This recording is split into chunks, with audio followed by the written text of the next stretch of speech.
कटक बारवाटी विधायक मोहम्मद मोकिम प्रेसमिट अनुष्ठित हो जाइछि।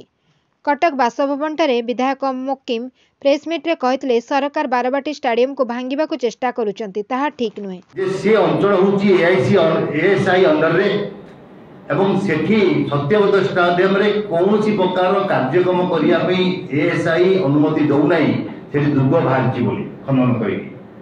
जदि बारवाटी स्टाडियम रे सेपुरी एक परिस्थिति सृष्टि हुए और कौन भग्नावशेषता भर बाहर कार्यक्रम करिया बेले समय से पुणी एएसआई अंडर जो चली जीवो तारे जो जिनिस आमे करिया पई चाहूछु मूलरू सब मरि जीवो।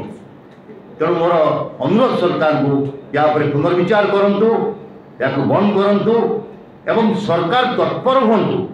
ओडिशा क्रिकेट एसोसिएशन जा कार्यक्रम ओडिशा रे क्रिकेट को प्राधान्य देवा, ओडिशा रे देवाशीष महांती को परे दीर्घ 15-17 वर्ष लानी आ गोटे क्रिकेट खेलाड़ी सृष्टि हो पारना और सी गोटे भी क्रिकेट खेलाड़ी को नेशनल गेम रे खेलिया पे सुजोग दे पारि नै एवं एकाडेमी करी जो ट्रेनिंग दबा कथा से कार्यक्रम करना। रणजी ट्रॉफी रे हमें 7टा मैच रु 6टा मैच रे पराजय होइछु। तेणु जो पर्पस पे ओडिशा क्रिकेट एसोसिएशन तैयारी होइछि से पर्पस रे उपलब्धि करंतु। आम भितरे जो लुकायित प्रतिभा अछंती ताकू सामना को आणंतु एवं ताकू नेशनल इंटरनेशनल गेम खेलिया पई सुजोग सृष्टि करांतु।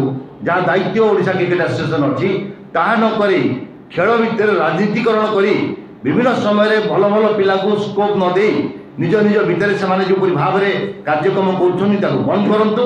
ओडिशा ओलंपिक एसोसिएशन जो स्टेडियम संपत्ति अच्छी से भाव में अवस्थित थाऊ एवं ताको डेवलप करी इनोवेट करी तार जो अंश दुर्बल अच्छी आउ थे रिकन्स्ट्रक्शन करी रखापी आम सरकार को अपील करुचु।